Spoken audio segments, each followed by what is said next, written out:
Agradecido eu sou pelo que já recebi, mas não estou satisfeito. Eu quero te conhecer mais. Este é o alvo da minha vida. Que frases lindas, não? Percebo que nem sempre a gente reflete, falo por mim, nem sempre a gente reflete naquilo que a gente canta. De fato, é uma afirmação de fé e de gratidão. Agradecido eu sou pelo que já recebi. E a minha insatisfação reside no fato de querer conhecer o Senhor cada vez mais. Nem sempre nossa insatisfação é pelo tanto que conhecemos ao Senhor. Geralmente nossas insatisfações estão voltadas para desejos. Às vezes desejando coisas volúveis, fúteis, e a nossa reflexão nesta noite é justamente com base neste pensamento de que a gratidão precisa ser para nós um estilo de vida. Agradecer ao Senhor por tudo que Ele faz, por tudo que Ele nos dá, por tudo que Ele nos concede, mas não fazer isso em momentos isolados, mas tentar de alguma forma ter como estilo de vida a gratidão. E para isso eu quero ler Atos capítulo 9, versículo 31, e convido os irmãos a localizarem esse texto. Nós vamos ler e em seguida, durante a reflexão, vamos mencionar vários outros textos, mas eu peço que você fique com esse texto registrado, com esse texto marcado, porque nós vamos de fato explorar algumas ideias que existem neste versículo, muito rico. Atos, capítulo 9, versículo 31, nos diz assim: a igreja, na verdade, tinha paz por toda a Judéia, Galiléia e Samaria, edificando-se e caminhando no temor do Senhor, e no conforto do Espírito Santo, crescia em número. Nós já oramos. Cremos que Deus já está falando aos nossos corações. Hoje pela manhã o reverendo João trouxe-nos uma reflexão com base na oração do Pai Nosso, principalmente no versículo 11 de Mateus 6, onde diz: o pão nosso de cada dia nos dai hoje. E nos orientou acerca do princípio da alegria e do princípio da simplicidade, de em tudo dar graças e ter realmente o coração grato por aquilo que temos, e não insatisfeitos por aquilo que não temos. E de fato essa é uma realidade. O texto que nós lemos agora nos mostra o movimento da igreja primitiva. A igreja do primeiro século foi desafiada pelo próprio Jesus. E em Atos capítulo 1, versículo 8, não precisa abrir, apenas ouça, Jesus, antes de ser elevado aos céus de forma definitiva, compartilha uma necessidade de que os discípulos precisariam ser testemunhas. E vocês vão sair por toda a Judéia, Samaria, e vão pregar o evangelho até os confins da terra. E vocês vão fazer isso como testemunhas daquilo que vocês viram. Testemunha daquilo que Deus fez em vossas vidas. Testemunho de gratidão pelas novas do evangelho que alcançou a vida de vocês. E agora vocês vão. E justamente neste texto de Atos 9, 31, nós percebemos que aquilo que havia sido dito em Atos 1, 8, já estava se concretizando. A igreja, na verdade, tinha paz por toda a Judéia, Galiléia e Samaria. Esta foi exatamente a orientação de Jesus. Vocês vão falar o que vocês viram por toda Jerusalém, Judéia, Samaria e por todo lugar. E a igreja nesse instante está relatando, Lucas, o autor deste livro, está relatando que a igreja estava em constante movimento. E se neste texto nós percebemos que há uma relação com Atos 1:8, onde Jesus estava enviando de fato os discípulos, neste momento a igreja já estava respondendo àquilo que Jesus tinha designado. testemunhando com gratidão aquilo que Jesus havia feito, da morte, da ressurreição, dos ensinos contidos nos evangelhos, e a igreja agora está desenvolvendo um estilo de vida com base na gratidão por tudo o que Deus havia feito. E é interessante que neste momento, nós percebemos, sobretudo no capítulo 9, a inserção do apóstolo Paulo. A palavra apóstolo significa aquele que testemunhou, aquele que viu, aquele que foi impactado. E com gratidão pela obra de Jesus no caminho de Damasco, o apóstolo Paulo agora está sendo já preparado. E desde o momento em que se converteu, quando viu Jesus, ele passou a pregar o evangelho. Barnabé foi um companheiro leal, defendeu, apresentou Paulo aos discípulos, e os apóstolos então, juntamente com a ajuda que Deus vinha mandando, e o apóstolo Paulo teve uma importância, uma relevância na expansão do evangelho naqueles dias, e a igreja estava aqui com um relato, de forma que nós vamos explorar este verso, e creio que este versículo pode nos ensinar sim, a sermos uma igreja, sermos homens e mulheres, indivíduos que tenham no coração, na mente, o desejo de ser grato por tudo o que temos, por tudo o que Deus tem feito. Mas antes de falarmos do texto em si, eu quero falar um pouco sobre ingratidão. A ingratidão, na minha opinião, é sinal de fraqueza, é sinal de não reconhecimento. Conheço muitos homens nobres, irrepreensíveis, homens que escreveram história, seja no ramo empresarial, sejam homens de fé, pregadores, evangelistas, ou pessoas simples que com seu testemunho impactou as pessoas que estavam ao seu redor. E via de regra, a ingratidão não é uma característica dessas pessoas. Homens nobres, pessoas de caráter, pessoas realmente que revolucionam pelo seu estilo de vida, são pessoas gratas, pessoas que sabem reconhecer o movimento das pessoas que estão ao redor, pessoas que sabem que não conquistou o que tem sozinho, pessoas que dividem a glória, pessoas que dividem as conquistas com família, filhos, cônjuge, com funcionários, colegas de trabalho, patrão e assim por diante. Uma igreja tem êxito, sim, e o mérito não é de um ou outro, o mérito é de muitos. E nós precisamos ter no coração o desejo de ser grato, porque a ingratidão, em minha singela opinião, é sinal de fraqueza. Há uma canção de uma banda chamada Oficina G3, o nome da canção é justamente Ingratidão. E parte da letra diz: peço força, vejo luta. O que quero, não recebo. Ou será que não percebo? Em meus passos sempre à frente, o que faço é reclamar. De onde me vem tanta ingratidão? A ingratidão, na minha opinião, está ligada à rebeldia, insubmissão, desobediência, desonra, não percepção, não reconhecimento. E quando nós nos pegamos ingratos, nós precisamos tomar cuidado, porque via de regra uma dessas características nós estamos desenvolvendo. Somos rebeldes quando não agradecemos o pão nosso de cada dia. Somos insubmissos quando não agradecemos o cuidado do pai e da mãe.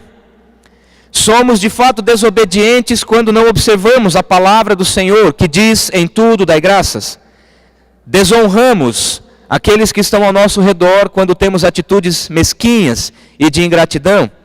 Quando não percebemos o esforço de pessoas que estão às vezes atoladas de trabalho, mas ainda assim desenvolvem cada um o seu trabalho. Não percebemos, somos insensíveis, não reconhecemos que cada pessoa tem a sua dinâmica. E as pessoas fazem o que fazem com alguma finalidade, por algum motivo. E não fazem o que não fazem também por algum motivo. E não reconhecer isso nas pessoas é sinal de ingratidão. E nós precisamos observar. Quem sabe eu e você entramos aqui hoje ingratos com a família, ingratos com o casamento, ingratos com a situação financeira, ingratos com as lutas, insatisfeitos com aquilo que tem, mas de alguma forma a palavra do Senhor hoje pode nos ajudar a sairmos daqui com o coração agradecido, porque todas as coisas, e eu digo todas, a palavra confirma, todas as coisas cooperam para o bem daqueles que amam a Deus. E a gratidão é uma virtude escassa nos dias de hoje, em dias de individualismo, em dias onde as pessoas estão se ensimesmando. A gratidão é realmente uma virtude escassa e nós precisamos semeá-la para que possamos de fato testemunhar com gratidão aquilo que Deus tem feito. E com base no texto que lemos de Atos 9:31, eu entendo que a gratidão nos faz viver em paz. A primeira frase diz que a igreja, na verdade, tinha paz. A gratidão nos faz viver em paz. Porque via de regra, nós falamos aqui da ingratidão, e a ingratidão está relacionada com outras coisas muito ruins, rebeldia, insubmissão, desonra, não reconhecimento, não percepção. E é justamente estes sentimentos ou essas atitudes que geram guerra. E ter um coração agradecido faz com que nós possamos realmente descansar e ter o coração em paz. Porque realmente aquilo que acontece em nossa vida tem finalidade, porque Deus continua no controle. Nós agimos, nos omitimos em alguns momentos, mas tudo o que acontece, Deus permite. E a vontade do Senhor às vezes nos leva a fazer algumas coisas, mas nós, às vezes pelo ímpeto, fazemos algumas coisas e Deus nos permite caminhar por esses trechos, por essas trilhas que nós mesmos vamos criando, mas na verdade vamos nos enchendo de insatisfação e o nosso coração fica inquieto, quando na verdade a gratidão nos leva a ter paz. A igreja primitiva tinha, na verdade, paz em toda a região. E quando nós realmente temos um coração agradecido, nós entendemos o recado de Jesus. E ele diz, em João, capítulo 14, versículo 27, deixo-vos a paz, a minha paz vos dou, não vou-la dou como dá o mundo. Não se turbe o vosso coração, nem se atemorize. Jesus nos deixou paz. E o apóstolo Paulo, inspirado por essa paz que Jesus deixou, escreveu aos Romanos, capítulo 5, versículo 1, justificados, pois, mediante a fé, temos paz com Deus, por meio de nosso Senhor Jesus Cristo. O coração grato tem paz com Deus. E quando eu digo paz com Deus, eu não estou dizendo daqueles momentos onde nós, entre aspas, brigamos com Deus, porque as coisas não estão do jeito que gostaríamos que estivessem. Uma pessoa realmente madura, uma espiritualidade realmente contagiante, verdadeira, é capaz de, na intimidade, conversar com Deus de forma tão íntima, de forma tão pessoal, a ponto de dizer para Ele, Senhor, eu não estou gostando do que está acontecendo em minha vida. Mas isso não rouba a paz daquele coração grato. O coração grato confia, descansa, e a igreja, cujos homens e mulheres são pessoas gratas a Deus pelos seus benefícios, na verdade vivem em paz, porque estão em paz, em primeiro lugar, com Deus. Foram reconciliados em Jesus Cristo, e não ficam insatisfeitos e propagando essa insatisfação com arrogância, com tristeza, com palavras críticas, com palavras agressivas, com um semblante às vezes fechado e sem qualquer demonstração de paz e alegria e bondade. Um coração grato tem paz na luta, tem paz na crise, tem paz na enfermidade, tem paz na briga conjugal, tem paz no momento onde as coisas estão quase que sem controle. Um coração grato sabe, Senhor, a tua vontade é boa, perfeita e agradável, eu descanso em ti. Isto é paz. Mas o texto também fala de edificação. A igreja, na verdade, tinha paz por toda a Judéia, Galiléia e Samaria, edificando-se. E se você tiver com uma caneta, grife a palavra paz, e agora grife a palavra edificando-se. A palavra edificar tem a ideia de edifício. E todo edifício, para crescer, ele precisa, em primeiro lugar, crescer para baixo, enfincar as suas raízes. Uma árvore frondosa, bonita, frutífera, tem as suas raízes profundas, procuram por debaixo da terra um lugar fresco, quem sabe uma porção de água, para poder ter as suas raízes sempre hidratadas, para que aquilo que se vê seja de fato um reflexo daquilo que se não vê. O que se vê precisa ser reflexo do que não se vê. E edificação é isso, a igreja estava edificada. E a gratidão nos traz, em primeiro lugar, edificação sobre o fundamento dos apóstolos. Efésios capítulo 2, verso 20. Edificados, construídos, colocados sobre o fundamento dos apóstolos e profetas, sendo ele mesmo, Cristo Jesus, a pedra angular. Qual é a base do teu edifício? O teu dinheiro? Os teus títulos? Os teus amigos? As tuas conquistas? A tua família? Tudo isso é importante na vida. Mas se a nossa vida estiver edificada nisso, nós jamais teremos um coração agradecido. Estaremos sempre em busca de coisas para satisfazer e para preencher. Agora, quando nós estamos colocados sobre a rocha, sendo Cristo, Ele mesmo, a pedra angular, a pedra de esquina, nós então temos gratidão, paz, porque estamos edificados sobre Cristo, sobre a rocha inabalável, firme, que não se move por causa das circunstâncias, mas é filho do Deus Altíssimo, filho do Deus Todo-Poderoso, que estava na criação e está aqui agora, já pagou o preço por mim e por você, já se dispôs, já pagou o preço para deixar sobre o ombro dele a carga que é nossa. E às vezes nós temos um coração ingrato, porque não conseguimos deixar a nossa vida edificada sobre Jesus.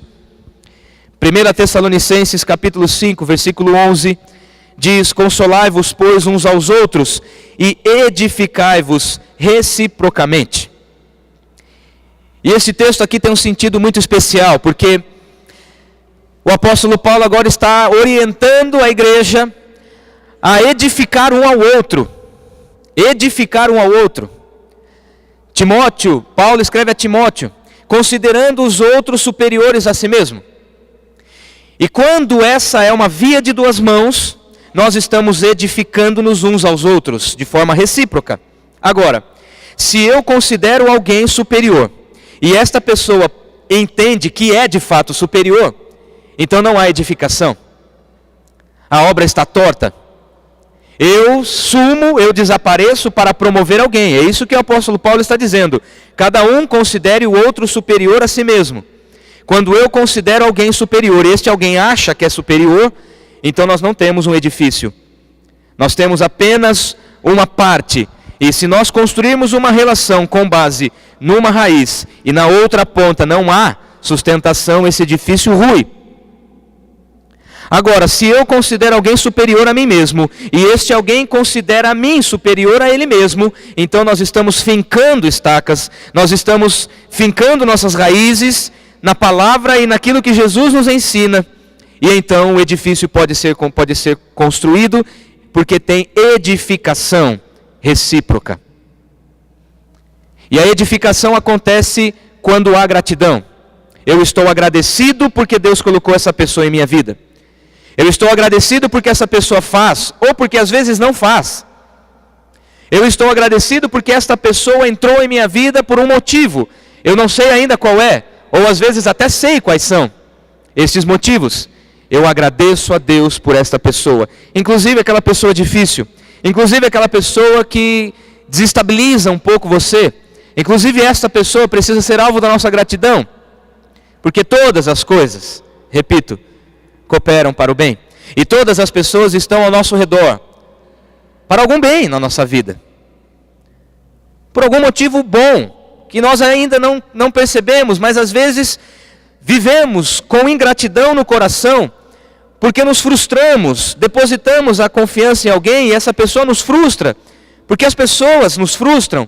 É maldito o homem que confia desesperadamente no homem. Mas quando nós entendemos que a minha esposa, eu preciso ser grato a Deus por ela, os meus filhos, os meus irmãos na fé, os meus colegas de trabalho, os meus vizinhos, eu sou grato a Deus por essas pessoas. Então eu entendo que cada um tem um propósito específico em minha vida. E nós juntos nos edificamos de forma recíproca. Mas o texto ainda nos diz de caminhada. E caminhada sugere dinamismo. A gratidão nos leva ao dinamismo. Caminhando no temor do Senhor. Caminhando no temor do Senhor. Nós não podemos parar, queridos. Há 2 domingos eu preguei sobre estagnação, superando a estagnação. E nós não podemos parar. Porque em determinados momentos da vida, quando vamos diminuindo o ritmo, é possível que a gente chegue ao momento onde pare, fique estagnado. E essa estagnação pode roubar de nós pessoas, roubar de nós um tempo precioso. E ao invés de experimentar a vontade do Senhor em nós, nós ficamos como que parados vendo as coisas acontecerem. Não como protagonistas da história, mas como coadjuvantes. Às vezes assentados na plateia da nossa própria vida, vendo os movimentos, mas com o coração sem gratidão. E aí não faz parte daquilo que Deus tem. Fica esperando as coisas acontecerem. E esse dinamismo, por toda a palavra, por toda a Bíblia nós entendemos, nós percebemos que a igreja de Jesus é uma igreja dinâmica. Reverendo Matias Quintela esteve conosco recentemente, ele fez um paralelo, que nós enquanto igreja somos um movimento e não um monumento. Quando a igreja entende que é um monumento, ela perde o seu caráter de dinamismo, de agressividade com relação ao reino das trevas, de romper realmente a barreira do inimigo para alcançar pessoas. Neste momento, enquanto nós estamos ouvindo a palavra, pessoas estão morrendo sem Jesus. Quem sabe amigos teus, familiares. E nós estamos aqui como que satisfeitos. Mas o dinamismo da igreja surge quando, em gratidão, eu agradeço a Deus por sua obra em minha vida. Eu agradeço a salvação que há em Cristo Jesus. E esse dinamismo então é o cálice transbordando. É o cálice que transborda. Eu não preciso arrumar subterfúgios para dinamizar. Eu não preciso ficar correndo atrás de coisas deste mundo. Eu vivo, eu experimento, eu tenho em meu coração a alegria, a gratidão da salvação em Cristo. E isso me leva, isso me impulsiona, isso me direciona às pessoas sem Jesus. Hebreus capítulo 12, versículo 1 diz: desembaraçando-nos de todo o peso e do pecado que tenazmente nos assedia, corramos com perseverança a carreira que nos está proposta, olhando firmemente para o autor e consumador da fé, Jesus Cristo. Se por um lado a igreja caminha, individualmente nós precisamos deixar o peso, desembaraçando-nos daquilo que nos atrapalha. Tirar, largar, abandonar, seja perdão, seja ressentimentos, mágoas que nós vamos guardando em nossa vida, que vão nos trazendo impedimento, dificuldades, barreiras, desembaraçando-nos de tudo isso. Corramos com perseverança. Quando individualmente corremos a carreira que nos está proposta, a igreja caminha, a igreja é dinâmica, a igreja compartilha com gratidão aquilo que Deus fez, aquilo que Deus faz, porque para que o mundo saiba aquilo que Deus ainda vai fazer. Há um outro texto de Êxodo, capítulo 12, versículo 11. Quando é anunciada a 10ª praga, no capítulo 12, a Bíblia registra a instituição da Páscoa. E Moisés, liderando o povo de Deus naqueles dias, orienta. E no versículo 11 de Êxodo 12 diz: desta maneira comereis, lombos cingidos, sandálias nos pés, cajado na mão, comê-lo-eis à pressa, é a Páscoa do Senhor. Nós precisamos estar preparados, lombos cingidos, sandálias nos pés, cajado na mão. Temos que estar preparados, não podemos estar desatentos. Um coração agradecido visualiza a pressa que existe para que pessoas ao nosso redor possam entrar nessa engrenagem para juntos caminharmos na vontade do Senhor. Somos uma igreja dinâmica quando fazemos a vontade de Jesus, quando servimos uns aos outros, quando temos o coração agradecido pela salvação.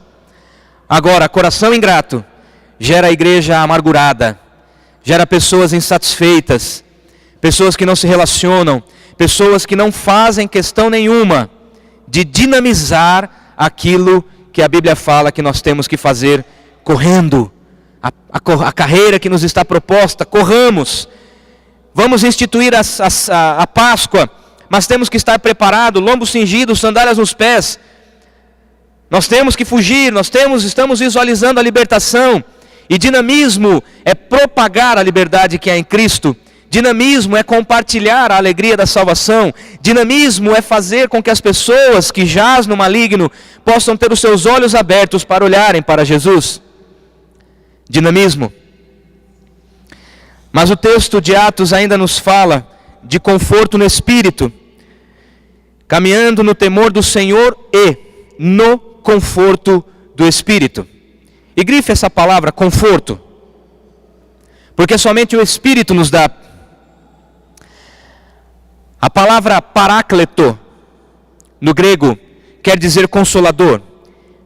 E apenas o Novo Testamento apresenta em João esta designação ao Espírito Santo.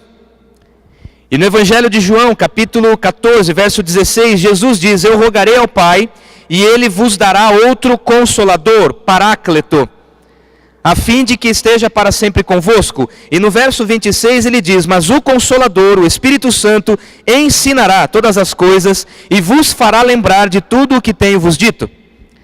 Paráclito quer dizer aquele que consola, aquele que conforta, aquele que encoraja, reanima, aquele que revive, aquele que intercede em nosso favor como um defensor numa corte. O Espírito intercede por nós. O Espírito reanima. Portanto, meu amado irmão, minha amada irmã, se você está desanimado, se você está em desconforto, se você está precisando de ajuda, inconsolado, sinta o Paráclito hoje em sua vida. Receba o Espírito em sua vida.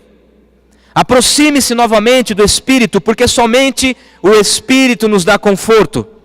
Somente o Espírito Santo de Deus, somente quando andamos no Espírito, quando o Espírito nos tem nas mãos, é que nós temos de fato esta gratidão que nos gera conforto.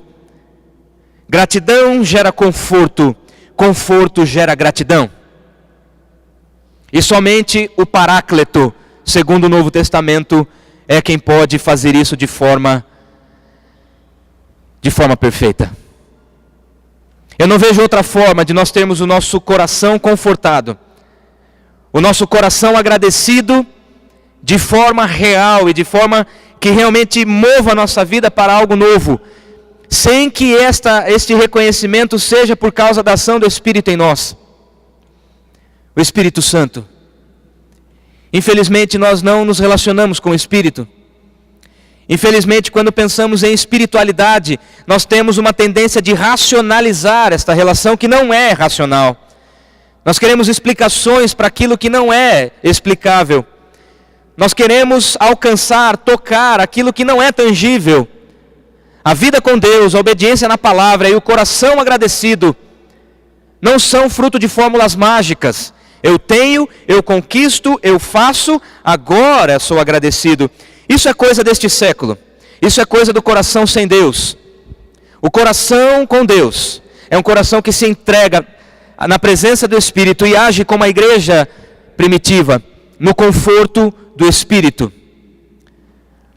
Diante da tua luta, esta que você está vivendo hoje. Recentemente estava visitando uma pessoa que estava passando por uma luta, um familiar internado, inquietações, e conversando com a pessoa de alguma forma querendo transmitir certa segurança, não, está tudo bem, está tudo bem, está tudo bem, e de fato, quando nós cremos, está tudo bem. Mas às vezes, queridos, nós precisamos romper a barreira do tá tudo bem. Romper a barreira do tá tudo ótimo. Oi, tudo bem? Como vai? E capturar o sentimento e agir através do Espírito Santo. Olhar no olho e dizer: você não está bem. Em que posso te confortar? Porque daí nós passamos a ser, pelas mãos do Espírito, o próprio Paráclito. Entende isso? Dá para entender isso? Jesus, conversando com os discípulos, ele disse: não se turbe o vosso coração. Mas para que o coração não seja de fato perturbado, nós precisamos do conforto do Espírito. E em determinados momentos, este Paráclito, este Consolador, se personifica. É um irmão, é uma irmã, é alguém de carne e osso próximo a você. E o meu desejo é que você hoje, inspirado pelo Espírito, seja Paráclito na vida de alguém. Consolador, confortador. Ontem fui convidado a pregar lá na igreja do Éden, na nossa IPI Gileade. Um culto bonito, papo jovem. E falei, entre outras coisas, falei sobre serviço. E entre outras coisas, me referi à vida de Tito. E eu já falei, já compartilhei isso com a igreja. Tito, quando eu realmente aprendi, quando o Espírito revelou à minha mente e ao meu coração o que Tito foi para a vida de Paulo, eu passei a enxergar o meu próprio ministério de outra forma. Esta rede de amor e cuidado que nós estamos de alguma forma compartilhando é a visão de Deus para a nossa igreja. É fruto de revelação do Espírito na liderança dessa igreja, para que possamos cuidar uns dos outros e ser o próprio Paráclito uns dos outros, de consolar, de confortar. E você se lembra, 2 Coríntios capítulo 7, versículos 5 e 6, o apóstolo Paulo dizendo: quando chegamos a Macedônia, tivemos lutas por fora, temores por dentro, porém Deus, que conforta os abatidos, enviou Tito. E Tito foi a própria ação do Espírito na vida de Paulo. Nós precisamos multiplicar os Paráclitos de hoje. Nós precisamos multiplicar essas pessoas que são confortadores, consoladores, ao invés de consumir as emoções daqueles que estão ao redor. Em quinto e último lugar, o texto ainda nos fala de crescimento. A igreja crescia em número. E fui pesquisar no original a raiz dessa palavra crescia. E me surpreendi, a palavra plítzino, significa proliferar, aumentar, multiplicar. E daí a palavra prole. A igreja crescia em número, porque cada um proliferava. A igreja crescia em número, porque cada um fazia a sua parte. A gratidão nos faz crescer. Um coração grato atrai pessoas. Um coração grato compartilha de forma graciosa aquilo que de graça recebeu. Um coração grato reconhece que não tem mérito algum em nenhum momento. E reconhece que toda boa dádiva vem do Senhor, desce do trono de Deus. E esta gratidão nos faz crescer, mais uma vez, a ilustração do cálice que transborda. E nós estamos falando da igreja que crescia. É aqui que você se alimenta, meu irmão. São esses bancos que você ocupa. Então seja grato a Deus pela tua igreja. Agradeça a Deus pelos problemas da igreja. Agradeça a Deus pelas lutas da igreja. Mas quando você estiver agradecendo a Deus pelas lutas da igreja, da sua família, da sua vida, você diz: Senhor, com gratidão a tudo que o Senhor tem feito, em que posso servir? Em que posso ser útil? De uns dias para cá, principalmente com a decisão do pastor João, e os irmãos já sabem, o pastor João está indo para o norte do país, vai para Rondônia, pastorear a IPI de Alta Floresta do Oeste. E eu tenho percebido muitos jovens inquietos, inseguros com a caminhada que nós temos pela frente, o que vai ser. E eu, sinceramente, eu não tenho respostas concretas, eu não sei, estamos na dependência de Deus. temos orado e pedido que Deus realmente nos ajude, temos algumas soluções em vista, mas a resposta certa vai vir dos lábios do Senhor. E alguns jovens têm me procurado para compartilhar algumas lutas. E nós estamos chegando juntos que a conclusão, nós não podemos parar. A igreja tem lutas, a nossa juventude tem lutas, os pastores têm as suas limitações. Mas crescer significa ter gratidão por aquilo que Deus faz. Gratidão por aquilo que Deus permite você ouvir, por aquilo que você vê, por aquilo que você tem contato. A igreja que cresce é a igreja que vivencia esse plitzino, cada um proliferando individualmente, cada um frutificando individualmente, cada um fazendo o que realmente aprende na palavra de Deus. Contudo, se não temos contato na palavra, se não temos o conforto do Espírito, se não vamos para a cruz, para Cristo viver em nós, não há proliferação, não há crescimento, porque não há dinamismo, porque o Espírito não age num coração insensível. E a igreja, mais uma vez, fica estagnada. O meu desafio hoje é que você faça como um homem, que a Bíblia nos relata em Lucas capítulo 17. E eu quero concluir lendo esse texto. Lucas capítulo 17. Lucas 17, leremos os versos 11 a 19. Lucas 17, versos 11 a 19. De caminho para Jerusalém, passava Jesus pelo meio de Samaria e da Galileia. Ao entrar numa aldeia, saíram-lhe ao encontro 10 leprosos, que ficaram de longe e lhe gritaram, dizendo: Jesus, mestre, compadece-te de nós. Ao vê-los, disse-lhe Jesus: Ide e mostrai-vos aos sacerdotes. Aconteceu que, indo eles, foram purificados. Grife a expressão um dos 10. Um dos 10, vendo que fora curado, voltou dando glória a Deus em alta voz, e prostrou-se com o rosto em terra aos pés de Jesus, agradecendo-lhe, e este era samaritano. Então Jesus lhe perguntou: não eram 10 os que foram curados? Onde estão os 9? Não houve porventura quem voltasse para dar glória a Deus, senão este estrangeiro? E disse-lhe: levanta-te e vai, a tua fé te salvou. Um dos 10, vendo que fora curado, voltou, prostrou-se, agradecendo. 90% foram ingratos. 90% não voltaram para agradecer o milagre que Jesus havia praticado. Apenas um, portanto 10% voltou. Porém, este que voltou teve a obra completa. 90% significa, olha bem para mim, preste bem atenção. 90% significam aqueles que vão na igreja apenas para pegar a tua bênção.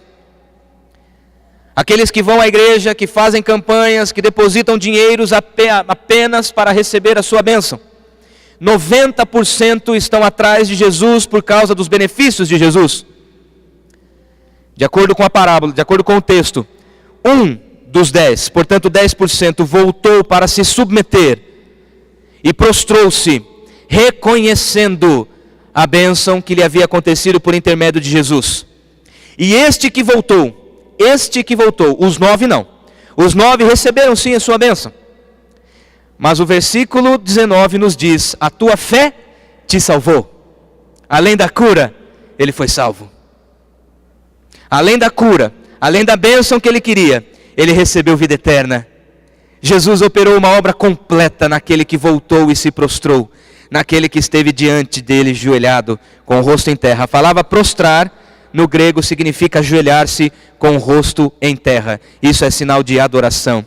Este único leproso voltou para dizer: Senhor, foi o Senhor quem operou o milagre. Eu me prostro diante da tua autoridade, diante do teu poder, agradecido por tudo que o Senhor tem feito em minha vida. Este teve uma obra completa. Recebeu a cura, mas foi salvo. Que Deus nos ajude a termos um coração grato. Que Deus nos ajude a sermos uma igreja grata por tudo o que Ele de fato tem feito. Gostaria de convidar o conselho da igreja para vir aqui à frente. Enquanto isso, vamos ouvir uma canção. O Alex tocando